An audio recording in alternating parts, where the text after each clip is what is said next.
जमाने की जय। देखिए से लेकर और पीछे वो पार्क की जो दीवार है वहां तक युवा साथी खड़े हैं। कह दे एक बार और जोर से आवाज चली जाए, बोलिए देवनारायण भगवान की जय, बोलिए गिरिराज महाराज की जय।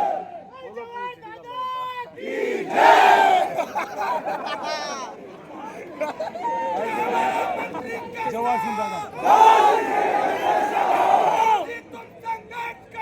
हम तुम्हारे साथ हैं। गुर्जर एकता संगठन के द्वारा आयोजित इस कार्यक्रम में हमारे बीच में मौजूद मेरे छोटे भाई हाकिम सिंह जी बेसरा साहब,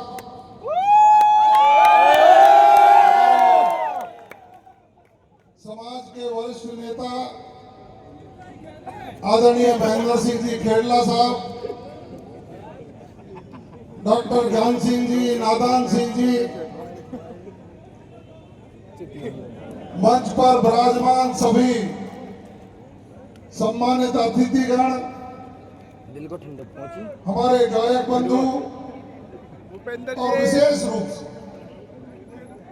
गुर्जर एकता संगठन की मेरी वो युवा टीम जिन्होंने आज का ये शानदार कार्यक्रम आयोजित किया, आपको सबको साधुवाद। मैं बधाई देना चाहता हूं उन युवा साथियों को जो दूर दराज से आकर जयपुर में अपने भविष्य का निर्माण करने के लिए अध्ययनरत हैं और आज इस कार्यक्रम में शामिल होने के लिए पूरे मनोयोग से आज इस सामुदायिक भवन के इस प्रांगण में पहुंचे हैं। आप सबको भी बहुत बहुत बधाई और बहुत बहुत शुभकामनाएं।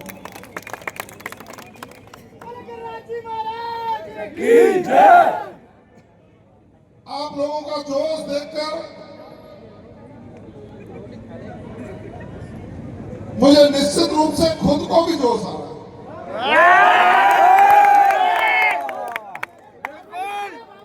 कि आपके सपनों को साकार करने के लिए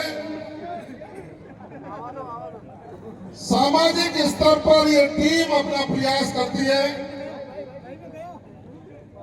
और जब सरकार के सहयोग की बात आती है तो आपकी आशा और विश्वास को पूरा करने के लिए आपका छोटा भाई जवाहर सिंह मैडम आपकी वकालत है। हम तुम्हारे साथ हैं, हम तुम्हारे साथ हैं। बात आ रही कि हमारा एक ही नुमाइंदा सरकार में है, कई युवा साथी कह रहे। मैं कोई किसी की ना आलोचना कर रहा हूं ना टिप्पणी कर रहा हूं। मुझे आदरणीय भजनलाल शर्मा साहब के नेतृत्व में काम करते करते सिर्फ 2.5 वर्ष हुआ है। कितना हुआ है? 2.5 वर्ष। और अब से पहले की सरकारों में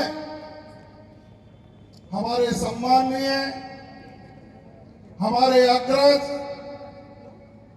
2, 3, 4 सम्मानित पदों पर रहे भी हैं और उन्होंने भी आपकी आशा और विश्वास को पूरा करने की कोशिश की होगी। लेकिन एक बात बताइए, आजादी के इन 80 वर्षों में भगवान देवनारायण की जन्मस्थली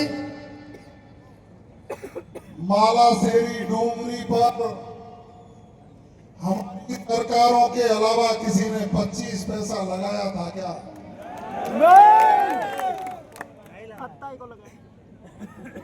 मालासेरी डूंगरी का विकास हो, वहां रिसर्च सेंटर बने, देश दुनिया दुनिया के लोग देखने के लिए आए, अध्ययन करने के लिए आए। 150 करोड़ का प्रोजेक्ट, जिसमें से एक फेज के 48 करोड़ रुपया सैंक्शन होकर के काम चालू हो गया उस धरातल पर।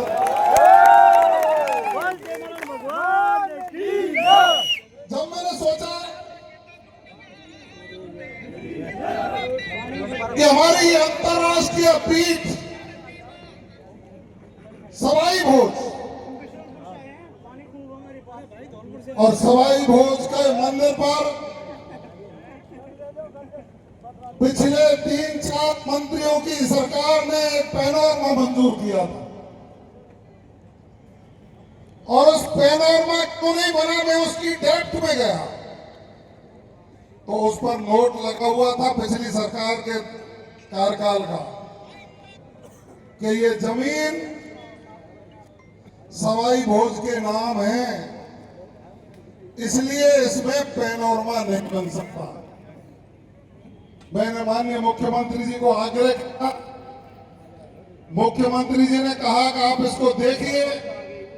मैंने जब अधिकारियों को बुलाया, मैंने कहा भाई इस नोट किस बात का है कि मंदिर की जमीन सवाई भोज के नाम है, इसलिए पैनोरमा नहीं बन सकता। मैंने कहा आपकी पढ़ाई पर आपके माँ बाप ने खर्चा क्यों किया, इसका तरस आ रहा है। मेरे पिता के नाम जमीन, मेरे दादा के नाम जमीन और मेरे दादा की छतरी पैनोरमा बने, जो कौन सा कानून उसको रोक सकता है? और उसकी मंजूरी दिलाने का काम किया, मंजूरी नहीं दिलाई। सवाई भोज के मंदिर पर आवासीय विद्यालय बने, प्रेम सरोवर का जीर्णोद्धार हो और उस अंतर्राष्ट्रीय पीठ पर लाइट एंड शो हो, दुनिया भर के लोग देखने के लिए आए। उसको तीर्थ स्थल को पर्यटक स्थल भी विकसित करने का संकल्प इस सरकार के द्वारा लिया। इतना ही नहीं किया, जब बात आई बसंत पंचमी के मेले की, 12 गांव केंद्री के लोग, उन्होंने कहा कि जगदीश धाम का विकास होना चाहिए। यह मैं इसलिए कह रहा हूं कि हमारा समाज आध्यात्मिक है और आध्यात्म के रास्ते से अपने विकास की यात्रा को पूरा करने के लिए संकल्पित है। मैंने जब माननीय मुख्यमंत्री जी से आग्रह किया कि बसंत पंचमी का मेला केवरी धाम, देश दुनिया के लोग यहां आते हैं, बहुत हेलीकॉप्टर उतरे हैं, इन 80 सालों में कोई 1000 बार लोगों ने तालियां बजवाई हैं और हमारे बुजुर्गों की तालियां बजाते बजाते हथेली घिस गई है। लेकिन माननीय मुख्यमंत्री जी, ये इलाका विकास के लिए बाढ़ जो रहा है, मैं कहूंगा कि आप लाइट जला करके मोबाइल की मुख्यमंत्री जी को धन्यवाद दोगे। उन्होंने जब हेलीकॉप्टर उतारा तो कहा कि इस केवरी को कृष्ण गमन पथ से जोड़ेंगे। उन्होंने कहा कि यहाँ आवासीय विद्यालय होगा, उन्होंने कहा यहाँ की पीएससी सीएससी होगी, उन्होंने कहा पशुपालक हैं तो यहाँ पशु चिकित्सालय होगा, और उन्होंने कहा कि इस रोड को भी बड़ा बनाकर एमबीआर से जोड़ने का काम करेंगे। दोस्तों, पांचों के पांचों काम की सैंक्शन निकल गई है। मैं उद्घाटन शुरू कर रहा हूं, आप यदि सहमत है तो मोबाइल की लाइट जलाकर मुख्यमंत्री जी का धन्यवाद ज्ञापन।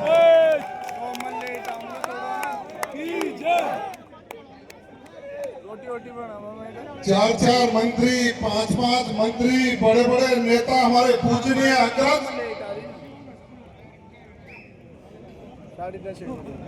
करना चाहिए था। इतना ही नहीं है, बाबू महाराज पर भी 1 करोड़ की लागत से बहुउद्देशीय सामुदायिक भवन, कारिस देव का मंदिर उसके लिए 20 करोड़ की चौड़ी सड़क, कारिस देव का पैनोरमा के लिए 3.5 करोड़ की सैंक्शन।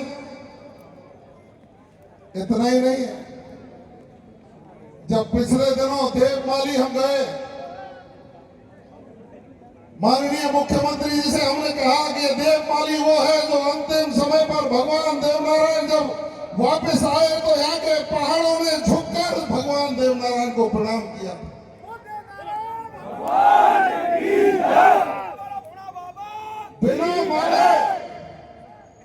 बिना मांगे वहां के हॉस्पिटल को क्रमोन्नत करना, 4 लेन लाइट सहित और 2 करोड़ की लागत से वहां लोगों के यात्रियों के लिए यात्री निवास की घोषणा प्रदेश के मुख्यमंत्री जी ने की, उसको धरातल पर लाने का काम किया। आप बताइए, इन 80 सालों में राजस्थान प्रदेश का मुख्यमंत्री कोई भी आपके तीर्थ स्थलों पर इतनी बार गया हो तो मैं राजनीति छोड़ जाऊं।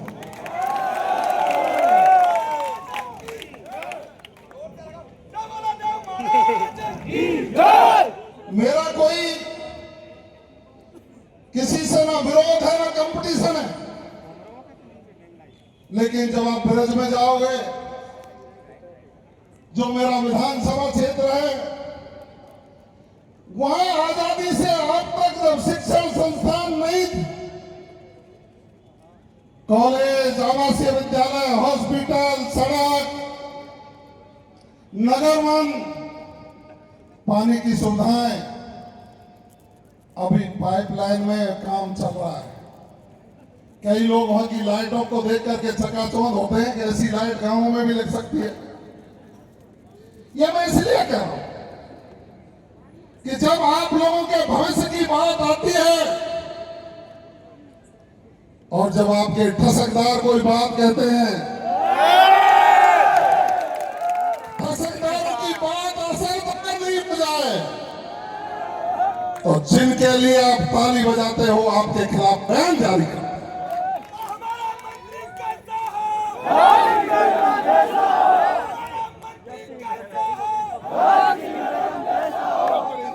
ठसकदारों की बात असरदार नहीं हो जाए, उसको रोकने का प्रयास किया जाता है। विचार करने की आवश्यकता है। सुरक्षा दो। मैं युवा साथियों से इतना ही निवेदन करना चाहूंगा कि आप लोगों को आपके माँ बाप ने बहुत अच्छे सपने देख करके आपके सपनों को पंख लगाने के लिए जयपुर भेजा है। आप अपने सपनों को साकार करने के लिए रात दिन मेहनत करिए, अध्ययन करिए।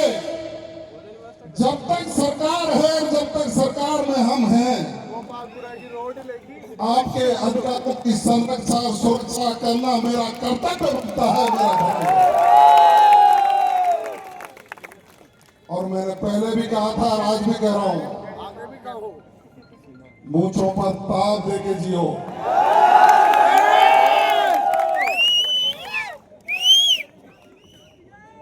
सीना तान के जियो। अपने माँ बाप के सपनों को साकार करिए। प्रदेश के मुख्यमंत्री जी और जवाहर बेगम आपके अधिकारों की रक्षा के लिए सातों कौम के लोग हों और गुर्जर समाज के लोग अलग से कहां रह जाएंगे। आपके सपनों को साकार करने के लिए संकल्पित है। मैं आपको इस बीच में इतना ही कह करके जा रहा हूं, जो मांग पत्र आपने सौंपा, वो 372 के साथी यहाँ खड़े होंगे, राजवीर और ये दूसरे लोग खूब समझौते हुए होंगे, लेकिन पूरी टीम को इनके साथ 1-1 घंटे मैंने बिठाया है। बताइए आप,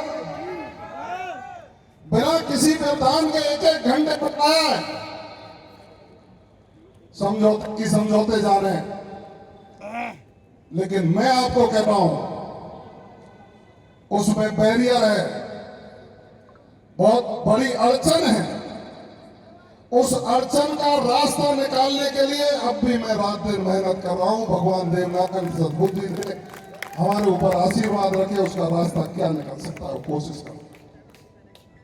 बाकी 4-5 मांग जो आपने और बताई है, आपके 5-6 लोग इसके लिए परमानेंट सिस्टम डेवलप करें। SC ST के लोग जो उनको रिजर्वेशन मिला हुआ, जब उसमें कहीं विसंगति होती है तो उनके लोग सरकार के साथ बैठकर उसका समाधान करने का प्रयास करते हैं। हमारे लोग वार्ता करने के बजाय वार्ता बाद में करते हैं। वार्ता जो पहले करनी चाहिए। मेरा बयान ध्यान है आपको। मैंने कहा था कि आंदोलन की नौबत जब आए जब सरकार वार्ता करने से मना कर दे। कर दे। सरकार और सरकार के प्रतिनिधि हर व्यक्ति की समस्या को सुनकर उसके समाधान के सकारात्मक प्रयास करने के लिए हमेशा तैयार, लेकिन एक सिस्टमैटिक ढंग से एक कमेटी हो जो विसंगतियों पर अध्ययन करके अधिकारियों के साथ बैठे और अड़चन आए तो जवाहर मैडम को याद करें। मैं कहीं दूर थोड़े रहता हूं, आपके दिलों में रहता हूं यार।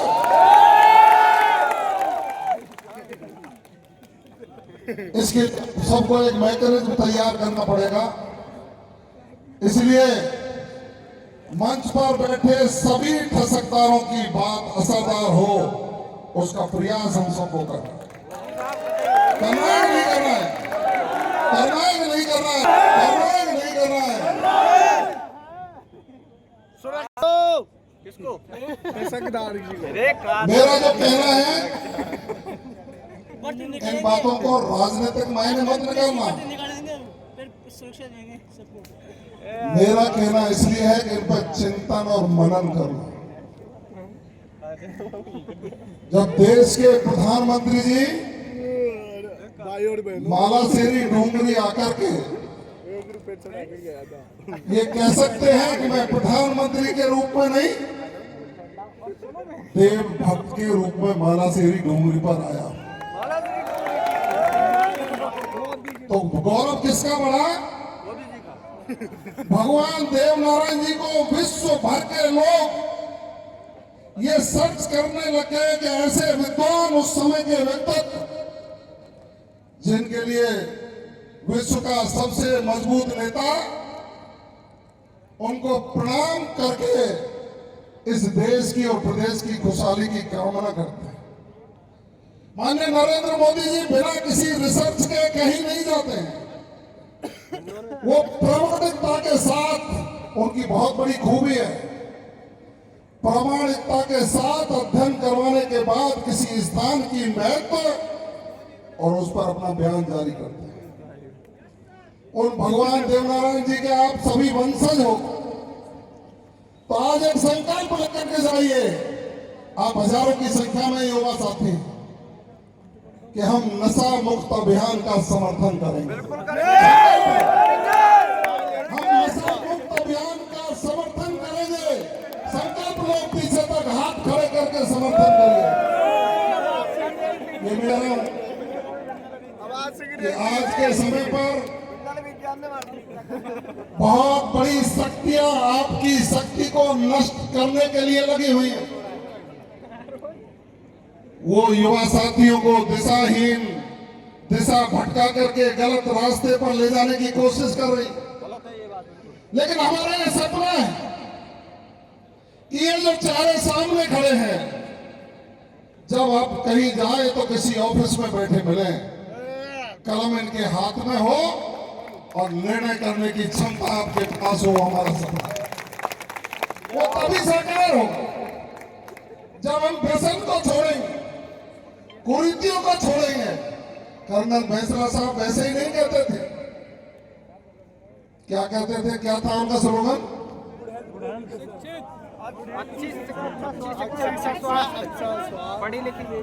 अच्छी शिक्षा, अच्छा स्वास्थ्य, पढ़ी लिखी माँ, कर्ज मुक्त समाज। ये स्लोगन हमको साकार करना। राम प्यारी। आज हम जब देख रहे हैं कि गांव में बच्चियां सरकारी स्कूल में पढ़ने जा रही हैं, बिल्कुल बच्चों को हम प्राइवेट स्कूल में भेज रहे हैं, लेकिन मेरिट में बच्चियां ही आ रही हैं।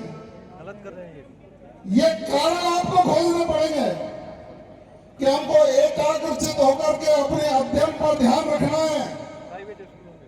और समाज को जब आवश्यकता पड़े तो भगत सिंह बनने से पीछे भी नहीं हटना है। लेकिन गलत रास्ते पर नहीं जा। क्यों नहीं आवे ना? मैं तो गुजर एकता संगठन के सभी साथियों को एक तो बैठे ने ये निवेदन करना चाहूंगा और आप सभी साथियों को निवेदन करना चाहूंगा। हमारे के तो कोई कोई है।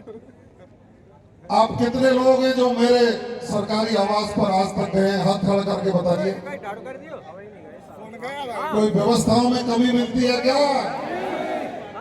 धक्के तो नहीं पड़ते?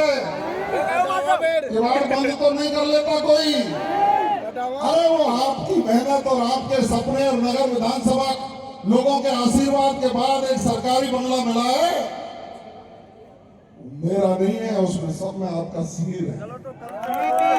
और इसीलिए मैंने इसको बंगला नहीं चौपाल बना करके रख दिया है। कभी आइए, कभी बैठिए, अपनी बात करिए, आपकी समस्याओं के समाधान करने का प्रयास मैं करता हूं।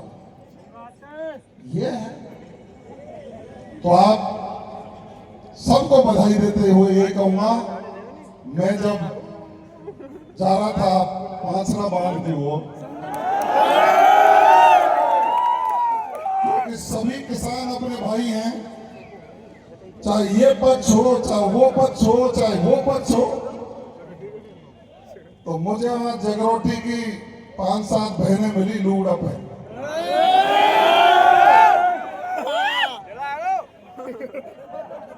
तो मैंने कही कौन कौन है भाई? जगरोटी मसाज। मैंने कही कौन कौन है वहां जो लोग बैठे हैं? तो उन्होंने यही कहा, ना हमारा कोई थानेदार है, ना हमारा कोई नंबरदार है, हमारा तो ठसकदार है।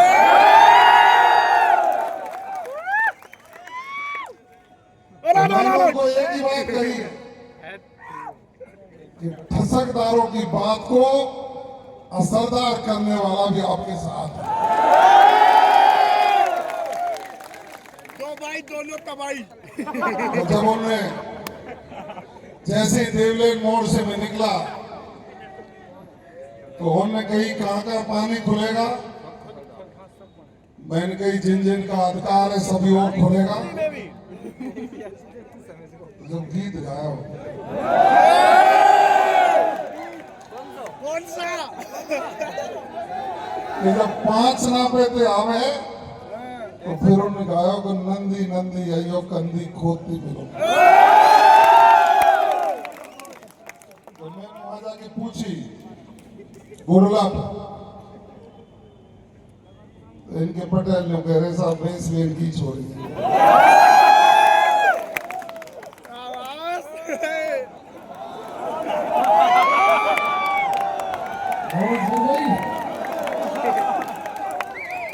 तो हमारा जो सामाजिक रिश्ता, गोत्र बच करके गांव की सीमा जरूर बचती है, गोत्र बचा करके इस गांव में रिश्तेदारी स्वाभाविक है। हाँ बिल्कुल करनी पड़ेगी। अब किसी भी गोत्र की हो, हमारी तो माता बहनें थी। हाँ तो सरकार ने सभी का मान रखते थे। उस 20 वर्ष की समस्या का समाधान बड़े तरीके से किया, किसी को भी नुकसान नहीं हो, चाहे वो कमांड एरिया के लोग हों, चाहे वो अपर स्ट्रीम के लोग हों, कैचमेंट एरिया के, चाहे वो गंभीर नदी वाले लोग हों। सरकार तो सबके लिए है ना, सरकार तो सबके लिए है ना। अब सबके लिए सुख देने में, सबके लिए समस्या समाधान करने में किसी के पेट में दर्द हो तो उसका इलाज ना आपके पास है ना किसी और। हम तो माननीय नरेंद्र मोदी जी का जो संकल्प है, सबका साथ सबका विकास, बोलिए जोर से, सबका साथ सबका विकास सबका विश्वास इसको लेकर के हम संपूर्ण राजस्थान को विकसित राजस्थान बनाने का रोड मैप तैयार कर दिया है। आप भी अपनी भागीदारी सुनिश्चित करिए। ईश्वर आपके ऊपर कृपा रखे। जय हिंद, जय भारत, राम राम साहब। ये जो मांग पत्र है, अपन 4-5 लोग जो इस कमेटी के हैं, वो कल सुबह मैं 9 बजे घर पे ही हूँ। अपन बात कर लेंगे, जहाँ जहाँ इसकी बात करनी पड़ेगी मैं निश्चित रूप से जो भी समाधान होगा न्याय तो अपन ये 2 मिनट में आइए, सिर्फ 2 मिनट, मैं 1.5 मिनट में